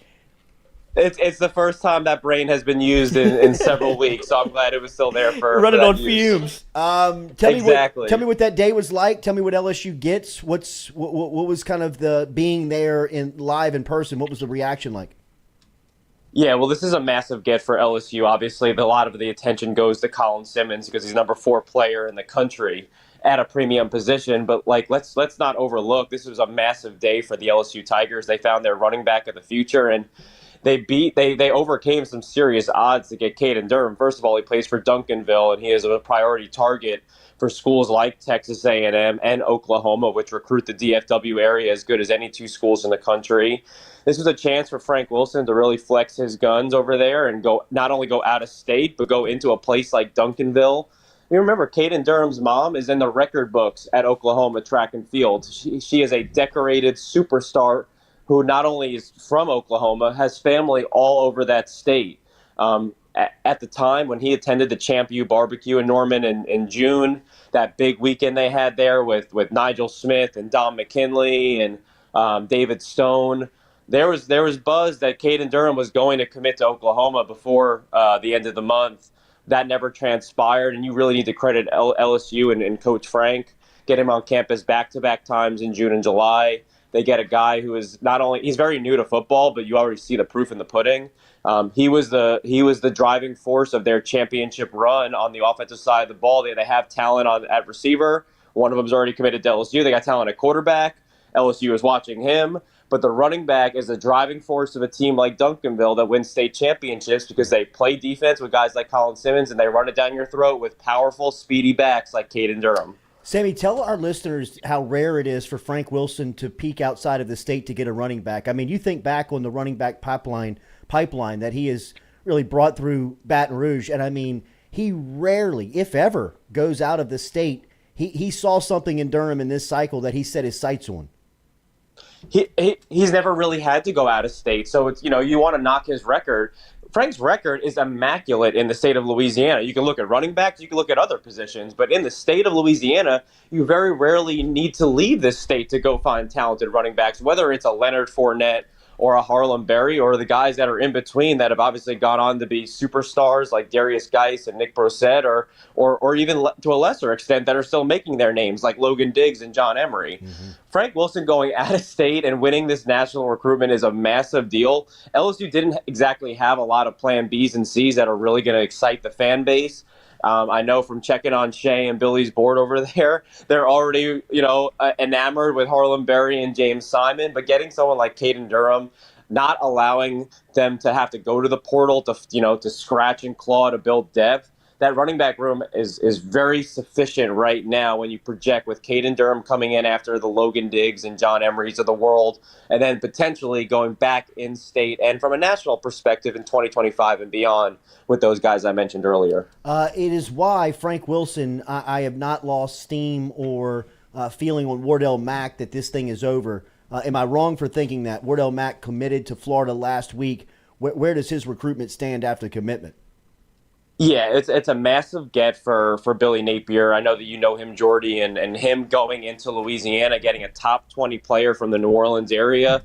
It's a big get for not only him, but for Corey Raymond. We know is one of the best in the business at what he does, and Coach Jaluk, who is the area recruiter here. And they really surprised a lot of folks when they were able to scoop up Wardell's commitment. Texas had been trending since his official visit in June, and we know that he skipped the Bayou Splash to return to the Ville and the Grill, or the Grill in the Ville, whatever they called it. Mm-hmm. And he committed, within a week or so later. His recruitment is not over. He's still planning to get to a couple of games. He's going to get back to Gainesville, of course. He's already planning to get to Florida State. He's already locked in his visit back to Austin. And now I know that he's been in touch with LSU. I would fully expect that he joins his teammate who's committed to LSU, Khayree on one of these visits. LSU still has an official visit in the bag with Wardell Mack. While certainly they're going to have to play from behind because of the way that this offseason went, I'm not ruling them out. I'm not ruling out a few more twists and turns of Wardell Mack before December arrives, and he is an early enrollee. Speaking of surprises, Dominic McKinley said that he's going to surprise some people on his commitment after putting out his top 5. That does not feel good for LSU. Who do you see? Where do you feel McKinley lands? Really, really interesting recruitment, Jordy. We've had a lot of elite defensive linemen come through the state the past 10-plus years, and none of them seem to have a recruitment very similar to Dominic McKinley, just a different kind of kid. LSU is at the door. They're going to have a hat on the table, and much like Wardell and some of these other kids we've spoken about, they're going to be in this until he signs on the dotted line in December. But when he commits on September 1st, I am thinking he is going to end up leaning out of state. Texas has been a really buzzy team with Dominic McKinley. His mom is a former educator in the parish, and Texas kind of knocks it out of the park from that standpoint. Todd Bates at Oklahoma have a fantastic track record from what he did at Clemson and what they're building over there at Oklahoma, especially along the defensive front. Not to mention the spiritual aspect of the Brent Venables and Todd Bates program, and Dominic McKinley has been to more religious camps this summer than he has been football camps, so keep that in mind. And then the other team that's really drawing a lot of buzz is Ohio State. Not very often do Ryan Day and Larry Johnson come down to Louisiana, but they've seemed to form a really strong connection with Dom McKinley. Like I said, he's been leaning out of state, and no one's track record is better than Larry Johnson's over at Ohio State with first-round defensive linemen. They might be maybe third on that pecking order, but they've created a lot of buzz as September 1st inches up. What's LSU looking at a defensive lineman behind McKinley if they do, in fact, miss on him? What are contingency plans? Yeah, well, they're still really in it. Obviously with Dom and Colin are both at the top of their board along the defensive line. They're expecting to get Danny Okoye, who's a top 100 edge from Tulsa, Oklahoma. He's going to be on campus sometime this fall for an official visit. He's kind of put his commitment on the back burner and is going to give schools like LSU a chance when they miss. But listen, they're also going to continue to recruit their own state. They're going to continue to recruit Dominic McKinley if and when he commits out of state. You got Gabriel Relaford up there in Shreveport, who's committed to Texas A&M. LSU didn't even offer him until July, so there's still a long ways to go. I'd expect him to get on campus at some point. And then they have to obviously continue to do in-state evaluations. They had a lot of seniors and juniors on campus over the summer. That's the difference with Frank Wilson being the associate head coach and the way that this recruiting department is formed under John Randall Belton and company. They're not going to, if someone emerges in the state, especially across the defensive line, but at any position, just like last year with the kid from Santa Mon, LSU is going to be first and foremost on that. That's the way that they've operated since Brian Kelly took this job. So if there's a senior eval, especially along the defensive line, I expect that to move pretty quickly as well. Sammy Speigelman joining us from On3. Remember, their work on recruiting is as good as you'll find on the internet. Make sure and follow them and read their work at on3.com. Sammy, going back to Duncanville real quick, they picked up the wide receiver that you mentioned, DeCorian Moore, who's a 5-star out of Texas and maybe one of the top prospects in the country, especially at that position in next cycle. How surprised was it to see him shut it down and choose LSU? The surprising thing was not that he committed to LSU. It's when he did. There was buzz that not only would Colin and Caden possibly make their decisions on August 10th, but that DeCorian could be in that boat as well. Kind of unprecedented for someone like you said. He's a top 10 player, not just a top 10 receiver, a top 10 recruit in next year's recruiting class, and has not made too many visits. He's been to LSU a few times. He's been to Texas a few times, and I think that those have been squarely the top 2 teams. So, with schools like USC and Ohio State and Alabama all knocking at the door, it just feels like DeCorian Moore still has, some room to take some more visits in his recruitment, especially given the caliber of prospect he is. But getting him on board to start building this 2025 class is absolutely astronomical. Like I said, it was a big deal for Frank Wilson to go to Duncanville to get Caden Durham and beat out Oklahoma and A&M for him. You're beating out even bigger schools that wanted DeCorian Moore, and I say that with a lot of emphasis on the big schools that want him because they still haven't really dug their feet in yet with DeCorian. I can tell you this. I've been around Duncanville for 10-plus years. Colin Simmons is the best recruit that has ever come from Duncanville, in my opinion, and DeCorian Moore is the number 2. And I say that he has 2 more years of varsity football yet. What he did in AT&T Stadium last year, you always look for big. It's easy for receivers to pile up stats in the regular season, but what he did, he beat a senior corner from North Shore High School, Kayla Vaughn's alma mater, Denver Harris's alma mater. It's a powerhouse in Houston.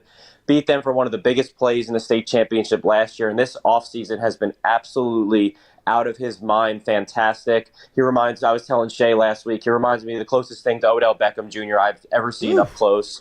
One of the best high school football receivers. We're talking, my wife asked me, where does he stack up with Jamar Chase and Devontae Smith? I don't know if he's in that stratosphere yet, but he's already in my top 5 all time for DeCorian Moore. He is a special level of receiver. 2 years left on the books for Moore. That is big praise from Sammy Speigelman, who has been covering recruiting for a while and as good as you'll find it at covering that. Stewie's got a question. What you got, Stewie?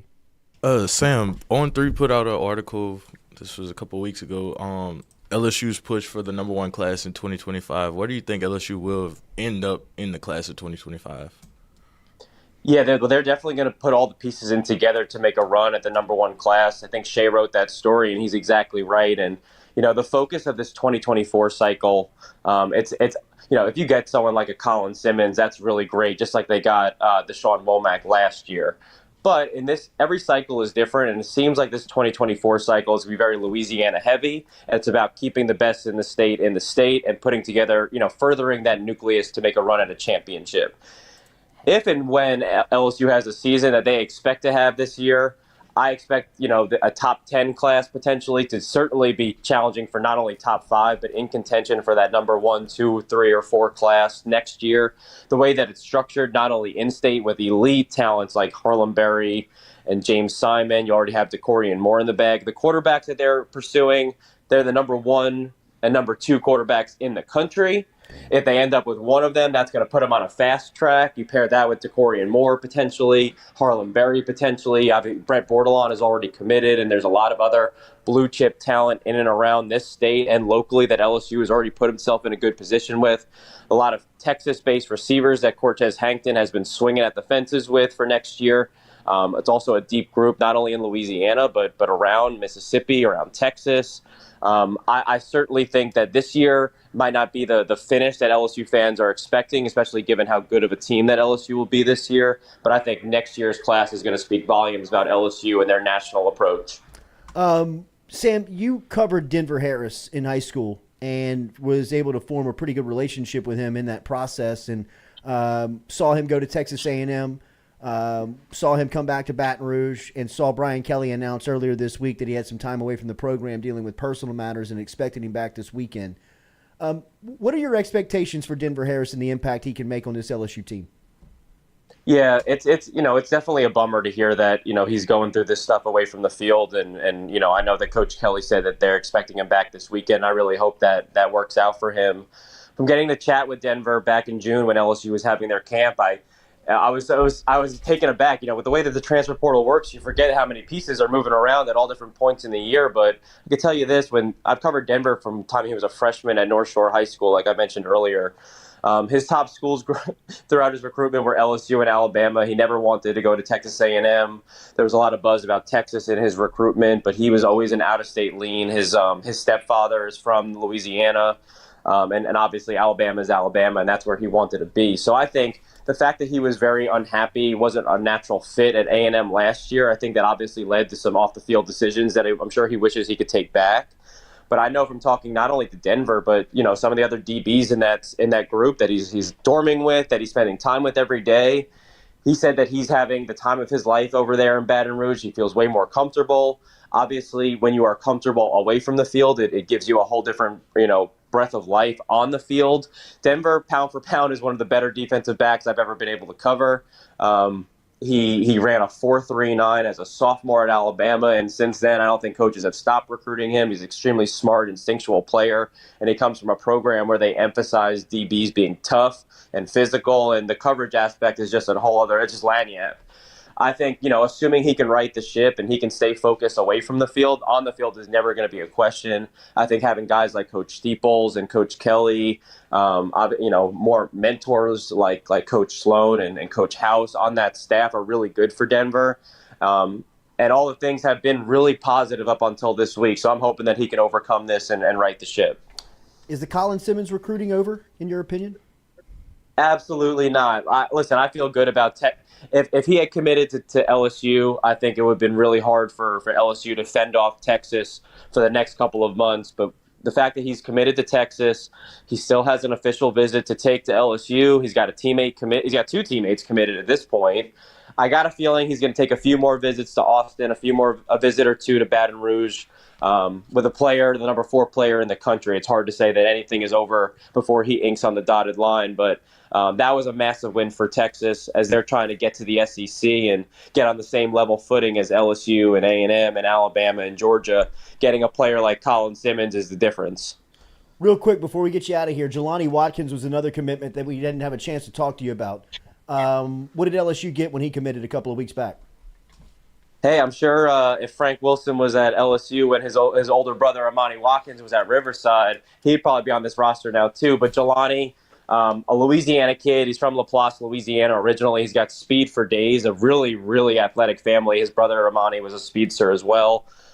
Listen, LSU's receiving class is not going to go in the direction that they wanted. They wanted guys like Cam Coleman and Draylon Miller. Instead, they've gone for a very Louisiana-centric group. But between Jelani Watkins and Michael Turner, you have 2 sub-4.4 receivers, so that's nothing to really be too upset about. And then you bring in someone like Kylan Billiard, who's an extra wide receiver in the making. I think that trio of receivers, depending on how they finish, is enough to be excited about, especially when you plug into the really deep group of young receivers they already have on campus in Baton Rouge. Sammy, great to speak with you, man. Have a great weekend. We'll talk again soon.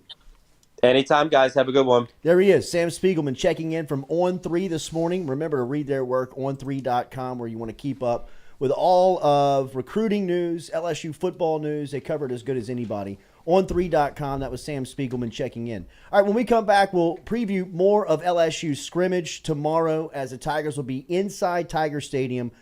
Good on good, right? We talked a little bit about the defense in hour number 1. We'll finish that discussion when we come back here at our brand new digs, man. We are happy to be over here on the campus of Click Here Digital. When I get out of here, I do a 9 to 5 over at Click Here. 27,000 square feet of digital marketing space right here on Interline in between Drusilla and Airline. You can learn all about it online at clickheredigital.com. If you want a point of contact, you can email me, Jordy@clickheredigital.com, Jordy@clickheredigital.com. But I'll be telling you all about it coming up here throughout football season and beyond. Excited to be here. Appreciate you being here on day one. Make sure and hit that like button, share button, comment button. Give us a subscription before you get out of here. Subscribe. We'll be back with more of the Jordy Culotta Show, as always, built by R&B Builders.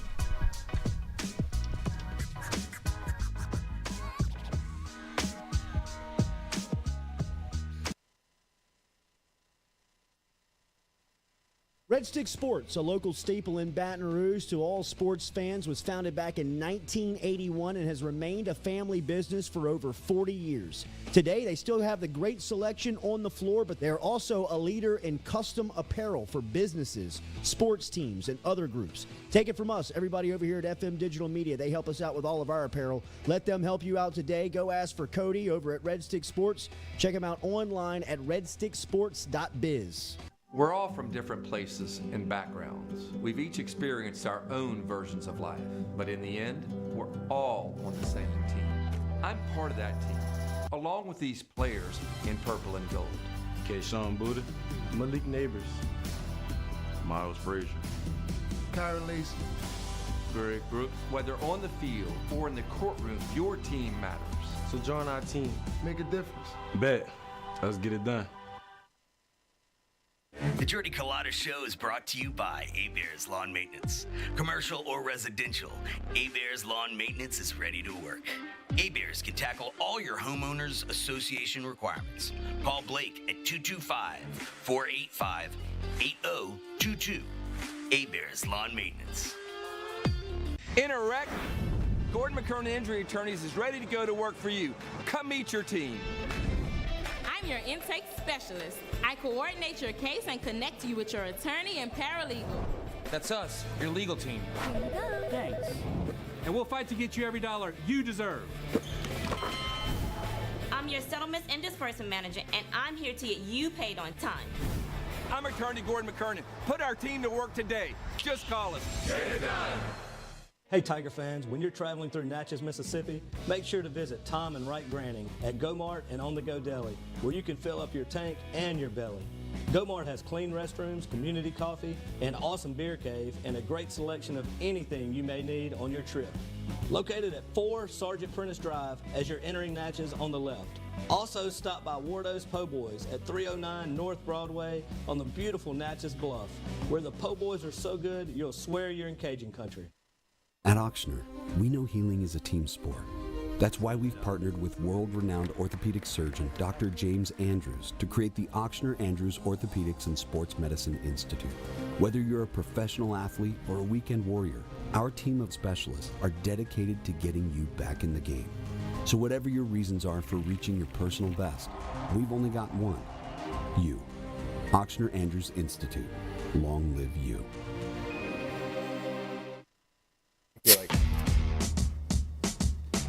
Is it time to wash your house or business? Call the pros at Hydro Wash today. Get them out with their low-pressure, soft-washing cleaning approach. From commercial buildings, rooftops, and residentials, Hydro Wash is ready to get your place shining. Find them on Facebook or call Curtis at 225-933-7068. Take it from me, Hydro Wash came by and made my house look like new. What was best was the professionalism. They picked up everything, made the clean, and then put everything back to where it belonged. Get in touch with Curtis today. Call him at 225-933-7068 or find Hydro Wash on Facebook. All right, buddy. Make it a good shot. Oh, yeah.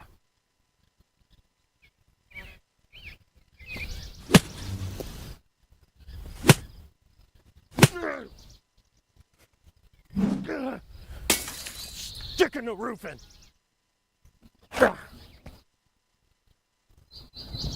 For a hole in your roof, for a whole new roof, go roof.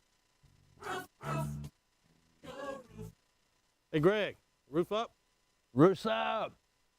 Roofs up. Roofs up. Roofs up? Roofs up. Roofs up! Beautiful roof every single time. True. True.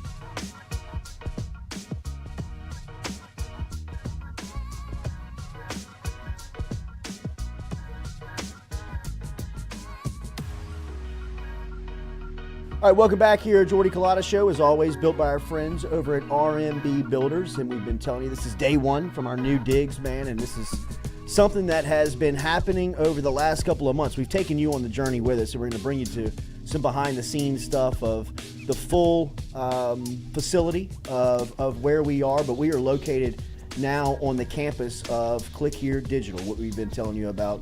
I've started to do some business development over at Click Here Digital, and working with that team has been very enlightening from a digital marketing standpoint. Somebody that has been doing this now for nearly 15 years in traditional and radio and out on our own and digital and social media management. It's just a beehive of digital marketing people and ideas, and the 27,000 square foot campus that we're now housed on. We will be bringing you all types of cool stuff, and with their capabilities and what we're doing, it is just so cool to be here, and we're grateful to be here. Bo White, who's the CEO, he and I struck up a relationship a couple of months back that has budded into really cool business and a really cool friendship. So it's cool to be here, and we appreciate you being here with us on day one. It'll be a great journey through the season and beyond that from our studios here at Click Here. And like I said, it'll get a little bit more homey the next time we see you on Monday morning. We'll have some art on the walls. We'll have some logos that you'll be able to kind of see more and kind of bring you more of a that nostalgic Culotta feel. That's right. It's going to click here in a second. Don't you worry. That personal touch. And you can already see it's already paying dividends. We're getting nothing but compliments on the audio and video, which is something that we've been much maligned for in the past. Yeah. So, I mean, that's what happens when Lloyd's hands off is a great thing in the audio and video, like the setup department. It is. The stress level has been at Lloyd, an all-time can you low. do that? No, I don't care. Get it done. Yeah, but you have to. Right. We don't go live if you can't do that. Does this go here? But Lane Moran was great, right? I mean, the guy he took us on a week-long journey to get us wired up and sounded up, and he does incredible work, man. And we'll be telling you about Lane and his capabilities. But LSU's in the practice field tomorrow, and really looking forward to this. It's going to be open to the media, and we'll have a chance to go inside of the stadium and really see one-on-one, good on good, right? What it's going to look like when LSU gets going, and really some of the position battles they're looking at. And I know we featured a lot of the defensive group in hour number one, and obviously we talked about defensive line and linebackers. And, the story that everybody, I think, will be looking towards is if Denver Harris is going to dress out tomorrow, right? Brian Kelly kind of left the door open in the middle of the week, saying if he takes care of all of the stuff that he needs to, he could be back this weekend. And by this weekend, I think that what he was saying was we'd love to see him in the scrimmage. We'd love to see him, go one-on-one. We'd love to see him battle with, Brian Thomas or some of these guys, just to kind of see the competitive spirit of where he is. And if that happens, which I anticipate that will happen, I don't think that the coach puts that out there if he doesn't think that he's kind of trending on getting back. Because if he's not back, and he said on Wednesday that he could be back, now the story's beginning to kind of mushroom, right? Delicious. Like now it's kind of starting to bubble up a little bit, and you're like, well, okay. Now he missed a team picture. He was held out of a team picture. Missed a week of practice. You said on Wednesday if he took care of his business, then he'd be back on Saturday, and now here's Saturday and he's not back. So did he not take care of his business? He left it open for interpretation at the weekend. That could be Friday, it could be Saturday, it could be Sunday. Right. But I also think this was a classic moment of Brian Kelly, like we talked about, that could possibly happen, of him trying to get his message out through the media, where he says, all right, you don't think Denver Harris saw that? I would imagine he did. where if your name comes up, I mean, everybody knows how to use social these days, especially somebody that is in the spotlight like Denver is. Somebody sent him that clip. He saw the message got to him. Now it's up to him to be able to return to sender. Because I think, this is just me speculating and thinking out loud, I don't know how much personal issues there were. I think it was a, Denver Harris, go home and get right. And if you don't want to get right, stay. We don't need you here. But if you do come back and you want to play Saturday, there's a role for you on what de facto third and fourth quarter. You'll be able to get in there. He's not going to come out as a starter, but you'll get spot time. Now, if you don't return, I don't think you see Denver Harris back on campus at all. I think this was the line in the sand. Go home, get right, whatever you're going through, go figure it out, but we don't want you here. It's obviously not working at LSU today. So go home, take a beat. When you're ready, come back, and we'll help work it out. But I think that was the message that Brian Kelly was trying to send. Like, get straight and come back, and if you want to play this weekend, you probably have an opportunity to do so. Yeah, and like we talked about last week when we talked to Denver Harris's family, right? We've got a great relationship with Denver Harris's stepfather and Tack Miner, who, we've just been friends for a long time. The message was sent, the message hit, and you just hope that Denver Harris takes care of his business. Because as we said, LSU preseason ranked number 5 in the country. To be number 5 in the country, to be a top 5 team, they need Denver Harris to be Denver Harris. They need him on the field. For as much as, look, Deuce Chestnut transferring in, played a lot of ball at Syracuse, Zy Alexander from Southeastern, who looks and fits and, looks like a cornerback, looks and from the measurable standpoint. But when you have a talent like Denver Harris, you just heard Sam Speigelman talk about it. Spiegelman's covered recruiting for a decade. I mean, he covered Denver Harris from the time that he ran that 4.3 on Alabama's campus as a sophomore. I mean, you're not just rolling out of bed at 16 years old and clocking 4.3 at a Division I camp. Change your life. It changed his life, right?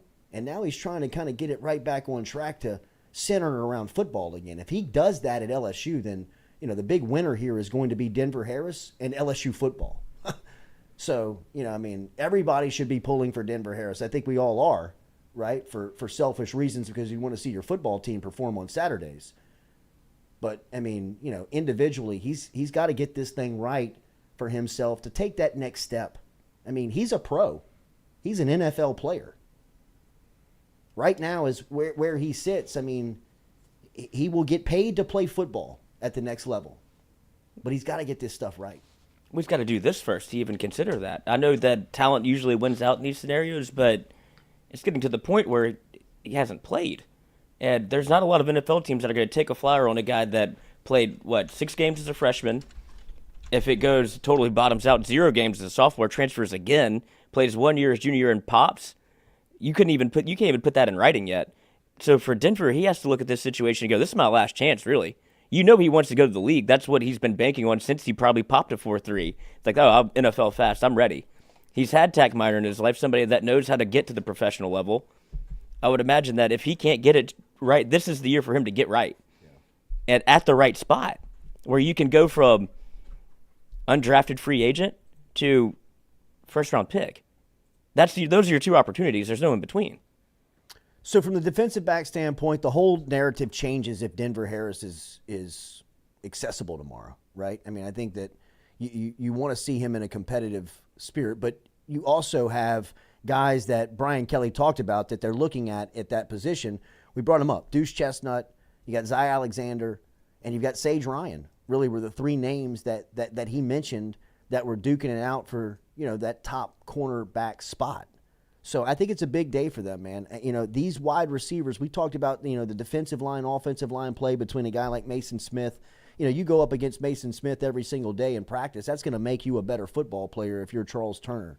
If you're Zy Alexander or you're Deuce Chestnut, going up against Aaron Anderson, Brian Thomas, and Malik Neighbors every day is going to make you a better football player, right? And these are the opportunities that if you can perform, if you can execute on this stage at this level, man, then you're in the discussion as a starter going into the season. It feels like this is very open competitively from a position breakdown, from a position group. Defensive back right now feels as open of a position group in competition as exists on the roster. Absolutely. And so huge day tomorrow for them. And they'll be tested because that'll be the position group that's tested the most, I would imagine, because you're going to want to see I know it's a limited amount of people, but I don't think they're going to, show anything that could be used against them. I don't think it's going to be, revolutionary what you see on the offensive end, but I also think they're going to make strides on the offensive end to show Jaden Daniels throwing it down the field, to show Jaden maneuvering and hitting people over the middle, going through his reads. There's going to be pressure on him to do that because you want that leaked out there. You want people to know that it's happening with the media there in the first 15 minutes. There's probably going to be some throws that'll challenge the defensive backs. And after you move off the Denver Harris story, who was next up? It's been Ashton Stamps everywhere you turn. That's right. And so he's kind of shoved himself into that conversation between Deuce Chestnut, Zy Alexander names always keep coming up, and now Ashton Stamps. But if you look at the room, Taviano, Laterras Welsh, these are all guys that can play. And now you insert Sage Ryan into the quarterback conversation. That's where you'll find out something. Somebody can pop here, and it's a major opportunity to be able to insert yourself into the lineup. Huge day for the defensive backs tomorrow. Enormous day from the competition standpoint. Just from... And who they're going against. Absolutely. Just huge opportunity tomorrow for the defensive backfield. I can't stress that enough. Wes Shin, need to get Jordy to execute the centering of the chairs. I screwed that up before the show. A little pregame, he Les Miles did. I did. He changed the offense. I did. We had practiced one game plan We're gonna run for a toss couple of dive. weeks. Did this panicked. for a week. I panicked. Got everything set up. Professionals came in and did it. Jordy's like, how can I get me in the logo? Toss dive. Yeah, So let's it go. always works. Catcher, give put it to down the old Leonard. number 1. Give it to Leonard. Yeah. See But what happens. we should have taken a picture. But the set will be rearranged. We'll get some of this color back here to pop. That's right. Get some jerseys up. I think we have a jersey wall. We'll We're have going a to have jersey some of wall. the old school photos that we have, which one of Lane's guys is a huge LSU fan that came and helped him move, and he was took him like an extra hour and a half because Lane's he just was stopping and looking at everything. He's like, this is awesome. This is awesome. He's like, you got to put this in a box. We're trying to move it. He's like, oh, okay. He's like, you'll see it again. And I was like, dude, this was all in Jordy's house. He had a layer of it was in a closet for a long time. He dusted it off. I was looking for a place to put all this stuff, man, and it makes great sense. I thought that the last set was fantastic, and I thought that's really what made it was the art and the stuff on the wall, and obviously we will bring the old air conditioner from the UDL in here. Yeah, well, I think I might have screwed the air conditioner up because this room look at the vents. Oh, it's cool. It feels great. Oh, you do? Yeah. You're saying it does? Yeah, I turned it down a little bit. Okay. They got the cool nests on there. Yeah. We went from we're the big time boys. We went from getting dripped on I was getting asbestos in the first studio. And it was the air conditioner was really falling and leaking coolant on me. I was like, this is fine. This is what we got to do. And now we're home, baby. I could put you're my feet talking on about the this. original studio. Oh yeah. Yes, the UDL. The second studio is fine. Yes, Actually, it was great. If you're a potential renter out there, Lloyd is not talking about. No. This was at Jordy's house. Right. If you're a home inspector. There's asbestos. Yeah, there just needs a new AC, and that little UDL is good.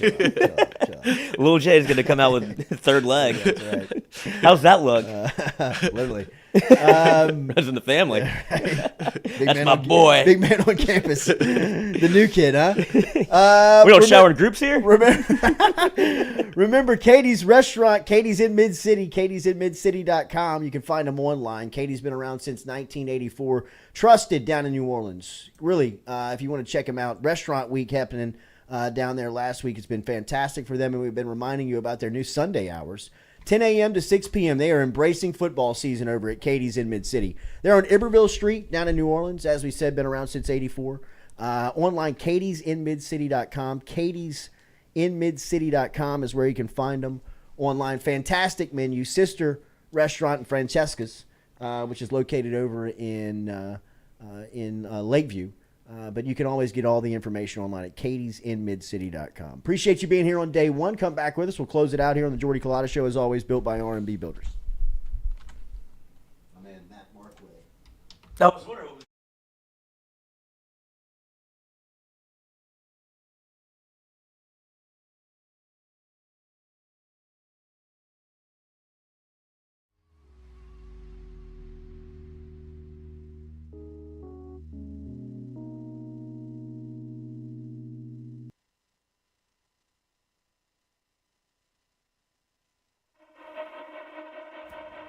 the market for a mortgage lender, you need to start with Doug Bickley and his team. Bickley has built a crew with over 50 years of combined lending experience. They've been in business for over 20 years, and they love helping their clients achieve the American dream of home ownership. They're also key with working in real estate agents and helping their clients getting same-day pre-approval. They average about one buyer a day getting them in a home. If you want to get in touch with Doug and his crew, it's easy. Call them 225-214-5154. 225-214-5154. Go see the Bickley team today. They're located on the corner of Coursey Boulevard and Sherwood Forest right here in Baton Rouge.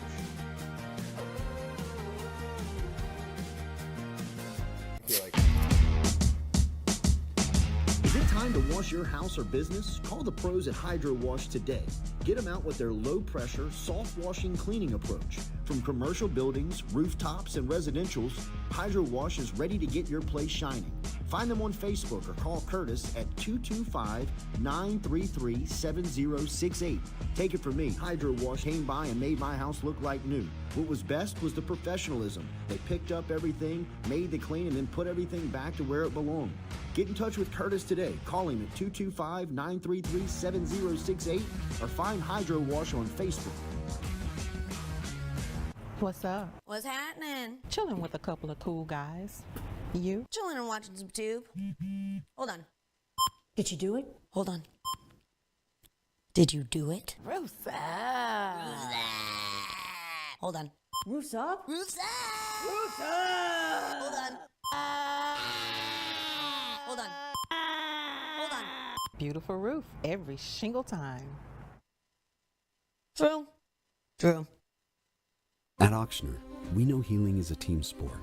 That's why we've partnered with world-renowned orthopedic surgeon Dr. James Andrews to create the Ochsner Andrews Orthopedics and Sports Medicine Institute.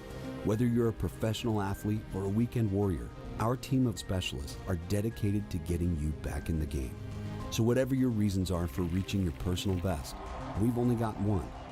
You. Ochsner Andrews Institute. Long live you. Are you looking for sound financial advice? Then get in touch with Daniel Newman of Edward Jones. You can call him today at 225-261-8262 or email him daniel.newman@edwardjones.com. If you're planning for retirement, saving for college, for children or grandchildren, or just looking for sound investment opportunities, get in touch with Daniel today, 225-261-8262, located on Magnolia Square Drive in Central. Daniel Newman of Edward Jones.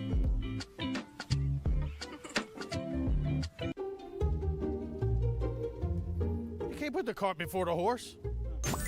That'd be like, will you marry me? Do I know you? Never sign a contract with a roofer before he gets on your roof. Call Go Roof instead. We offer a free, no-obligation inspection. A beautiful roof every shingle time. Bobby, goes in the front. Roof, roof, Go Roof.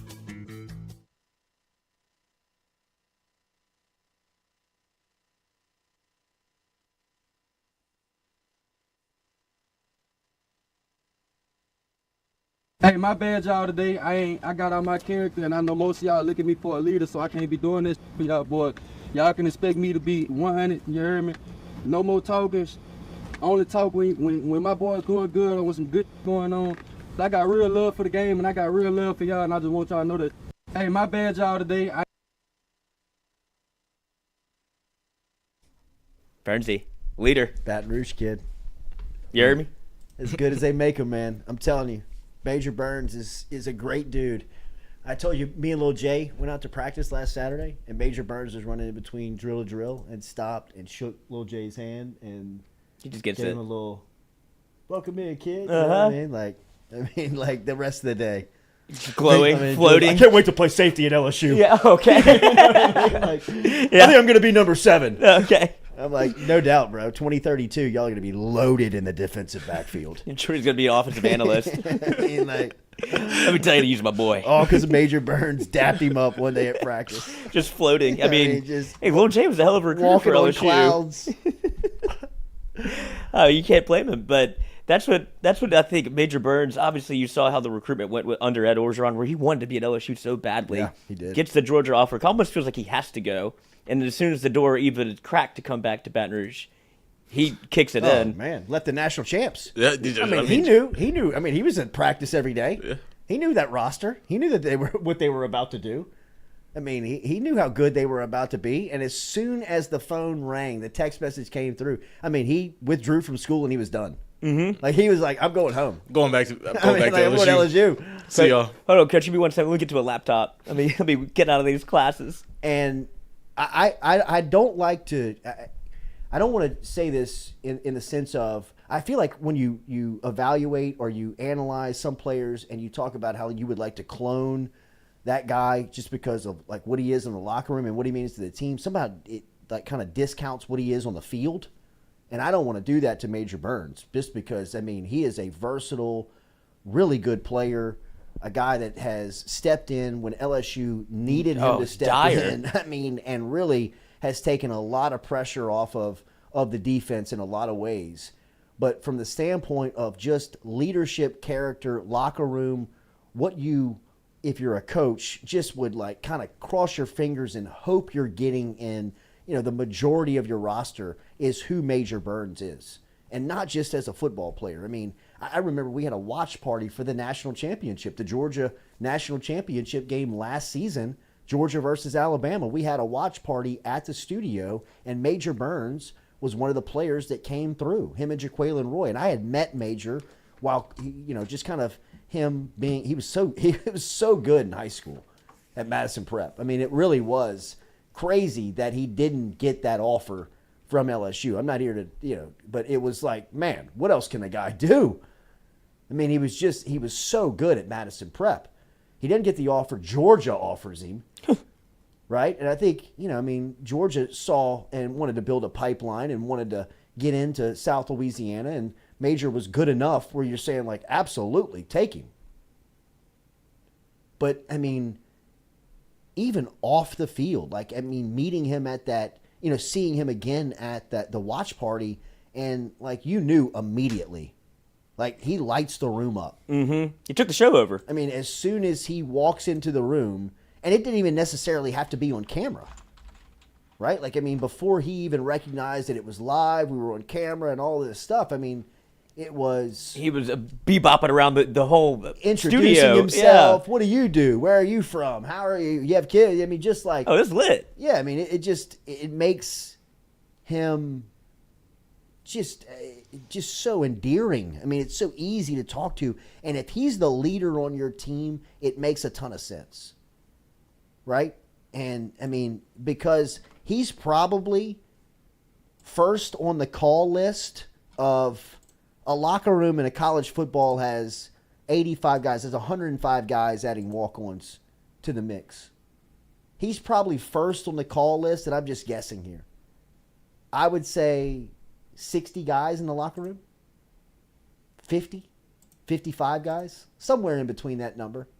If you just polled every guy on the team, hey, you get into a bind, who you calling first? Major. I mean, and I'm not trying to knock anybody else's character, knock anybody else's personality, because I don't know them well, you know, and know Major just kind of well enough where it feels like he's that dude. To stand up like he did in practice, I mean, think about it. To stand up in front of your peers and just, you can almost kind of see Brian Kelly was taken a little bit by surprise when he stood up, you know, kind of like, excuse me, I got something to say. Oh, but he gave it right to him. Right. Floor's yours. And to just stand up with confidence, shoulders back, head high, apologize, and say, don't worry about me, I'll get it right next time. I mean, man, that takes some nuts. Like, that takes, you know, you think about, I mean, not all of us are you want to publicly speak. I get that. But even for the ones that it comes pretty easily, you still have to have, I mean, you gotta have the message, you gotta have the confidence, you gotta have the wherewithal to stand up and say, hey man, I got something to say. And if you pay attention to that clip, it looks like every eyeball in the joint is locked in on him.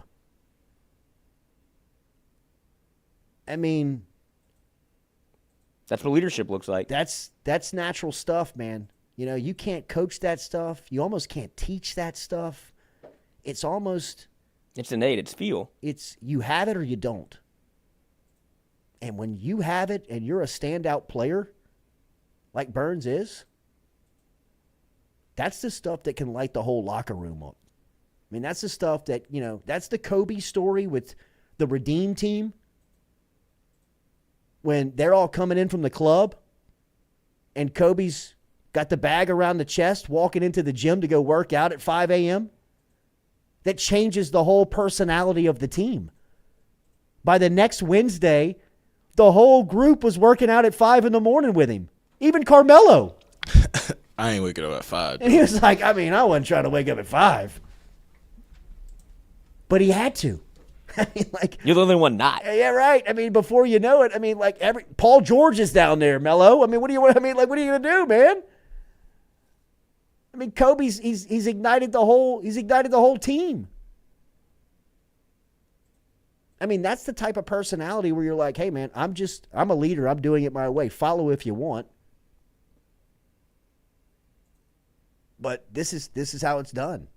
Like I said, that's what real leadership looks like. It's not manufactured. It's not fake. It's not some, hey, this is my time to speak. I feel like I need to say something. That was him being personally accountable to himself. Yeah. Right. And the way that you can almost see it in the clip where Brian Kelly kind of looks up and lights up, where he's like, okay, finally, we're getting there.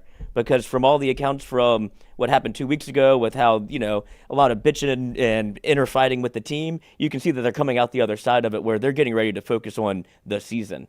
And to have Major Burns stand up, take accountability for whatever happened, for him to have that feel as a player while it was happening, be like, it was eating him up. Yeah. To the point, it's like, I have to say something because that wasn't me. Yeah. If LSU's going to go where I think they can go, because like you said, I walked away from a national championship. Why do you think I left? 2 of them. It was to come and win a national championship at the place I wanted to be. So that's what he has the measuring stick of where he could have been and what he could have been a part of. And instead, he takes it on himself to go, I'm going to LSU and I'm going there because I love it. And second of all, to win a national championship because I want to bring one here. I didn't want to do it in Athens.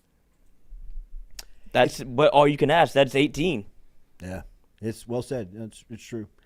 If you have not subscribed to the Jordy Culotta Show, we'd appreciate it if you give us a subscription before you get out of here for the week. We will have content coming at you, man. We're excited about our new studio.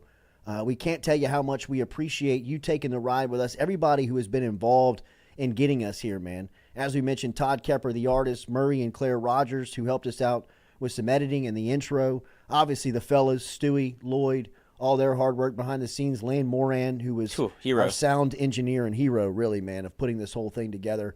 And our new team over here at Click Here Digital, to be a part of this squad and to be a part of this team, man, is humbling, to say the least. It gives this show a great opportunity to get in front of new eyeballs. It gives this show a great opportunity to really grow and talk about some of the things and experience some of the things that we've talked about here for a while. I mean, we've been talking about, you know, trying to bring this show into premium content for college football and LSU fans all over the country. And now with the firepower of Click Here Digital behind us, man, we can really accomplish that in some cool ways. And for you to be here with us is awesome. We appreciate you taking the journey and the ride with us. It's only going to get better as we continue to grow and we pour a little gasoline into the tank here from our friends over at Click Here. So have a great weekend. Shout out to Tom Granning. It was great to see Tom yesterday at lunch. Tommy came through with his support for the staff as always. Yes. And he was stopping through, picking up some restaurant needs for his restaurant down there in Natchez at Go-Mart, and obviously the Po' Boy shop, which is fantastic, right there on the river down in Natchez. So go see Tom if you're ever passing through on Highway 61. As it was great to see him. It was great to see him yesterday, as we went and sat down and had a Po' Boy over at Rocco's, and the Rock was in there. The Rock was in there. Yeah, he was loud as soon as the door opens, yelling at everybody. The Rock is cooking. Screaming at everybody, talking over everybody as they were eating. It was great to see Rock. Immediately found his way behind the bar. He did. Hit the like, hit the share, hit the comment. Man, it's a good first day. Love the new studio, love the new digs. Great work. We'll be back on Saturday we'll be back on Monday. We could maybe. I got a Biloxi trip. I got to go. Okay. Got to go swing the irons. Batch? No, it's a fantasy football thing that we do every year. So it's a live auction draft that we're all getting into. It's the draft. Yeah, it's very competitive. Location. So you get the whole squad together. It gets a little. Who's the unanimous one now? And there's always that guy. Fantasy football. This year, I know last year it would probably been like Debo Samuel. Okay. Type of guy. So probably McCaffrey. Jefferson's up there. Yeah. I know Jefferson's so like. It's wide receivers are now kind of the wide pick. receivers. Tyreek Hill. Yeah. I mean, you could go running back, but it's like. But you want somebody like a Christian McCaffrey, Alvin Kamara. Obviously, you can't go Alvin Kamara this year that early because of the 3-game suspension. But you'll get a player. You want somebody that can, like a Debo that runs, catches. Like that's how you get your points up. Or you just go generic and go Pat Mahomes. Or I don't think they take them that early now. I don't think you take quarterbacks very early. It depends on how the points are set up. But I'm not a big fantasy football guy. I really don't. I just don't care. I played for about a 10-year stretch. Yeah, I played it, and then it got too much. Setting the lineups. Can't do it. See, I always forget to set the lineup. Well, that's because we have such a vested interest in Saturdays that Sundays come quick. Right. Yeah. For me, I've woken up many a time at 12:02 and I hope that lineup was good. Didn't set the lineup. Woke up to the Saints halftime. We got a couple of slots empty. Oh, you're on a bye? I think my last 3 guys on the bench scored over 20. People are looking forward to playing. 40s. Yeah. I got Jordy next. He hadn't changed his lineup. They're on Saturday. Right. There, not saying a word to you. Stoned. Yeah. He's at the LSU game. He's not going to change it. Right. Yeah, I'm looking at him right now. My last time playing fantasy football was the year Aaron Rodgers got hurt.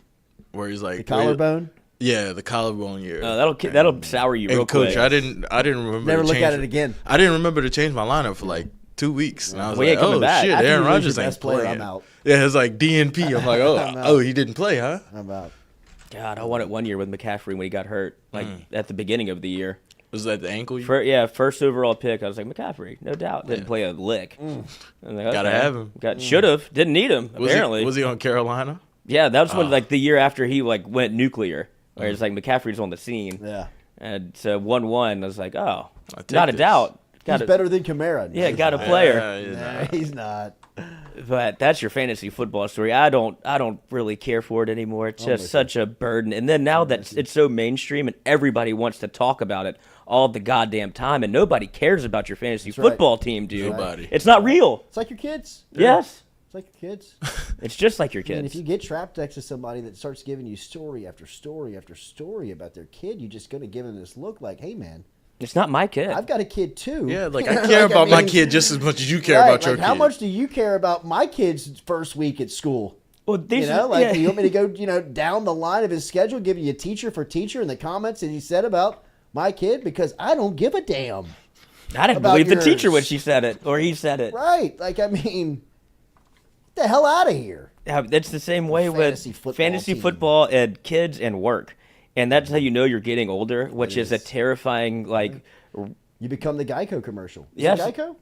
Oh, yes. When he's like, when he's schooling. How do you sign up for things? Yeah, let me send that a SMS text. When do we get to learn about sliding into the DMs? That sounds fun.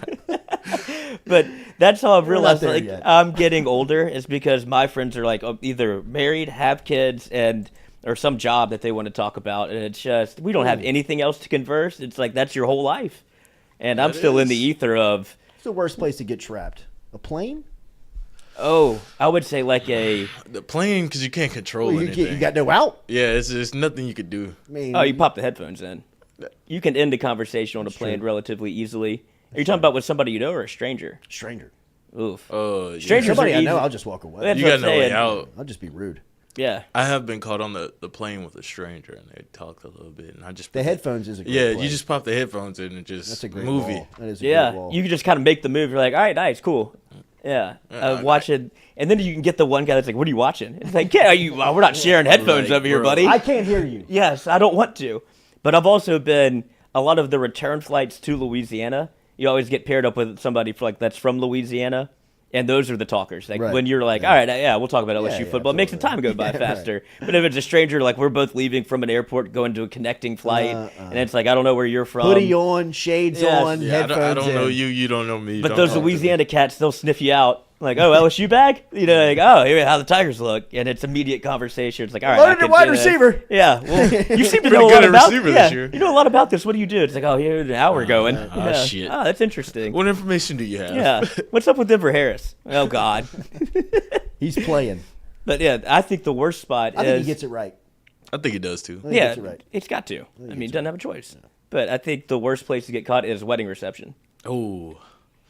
It's a good walk-away spot there. Yeah, you could always walk. I got to get a drink. Well, that's what I'm saying. I've been caught in the, like, I mean, like a that's my small go-to. party. Yes. You know, maybe even Intimate. like an engagement or a kind of an announcement. You get caught at one of those where there's nowhere, you know, you go There's to nowhere the to turn. opposite side of the room. You're like, well, he's avoiding me. Yeah, and now I can see him over there. Right, or there's somebody over there that's like, he's standing by himself over there. Let me go see if he wants to talk. And when he walks over, you're kind of walking away. You know, like, man, I'm trying to throw up the wall. Leave me alone. Yeah, I've already gone to the bathroom. I've already gone to get a drink. Now I'm kind of out of. I'm trying to get food now. Yeah, but maybe. Like, I've already got food too. Oh, that's a good idea. I've had that happen. Like, oh, I'm gonna go grab a drink. I'll come with you. Oh, now we're stuck in the drink line together. Never mind. My girl's grabbing mine. Yeah, I need to go to the car. I love my wallet.